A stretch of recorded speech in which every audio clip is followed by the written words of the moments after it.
Azərbaycana və Azərbaycandan Rusiya Zolotaya Korona pul köçürmə sistemi vasitəsilə köçürmələr müvəqqəti dayandırılıbdır. Ən son məlumata görə Azərbaycandan Rusiyaya sözü gedən sistem üzərindən pul göndərmək mümkün deyil.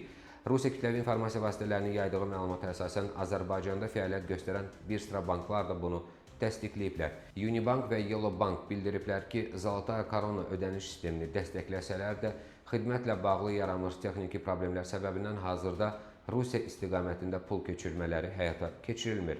VTB Azərbaycan isə qeyd edib ki, bank bu sistem vasitəsilə köçürmələri emal etmir. Bundan əlavə, Zolotaya Koronanın rəsmi saytında da Azərbaycan artıq pul köçürmələrinin göndərilməsi və qəbulu mümkün olan ölkələr siyahısından çıxarılıb.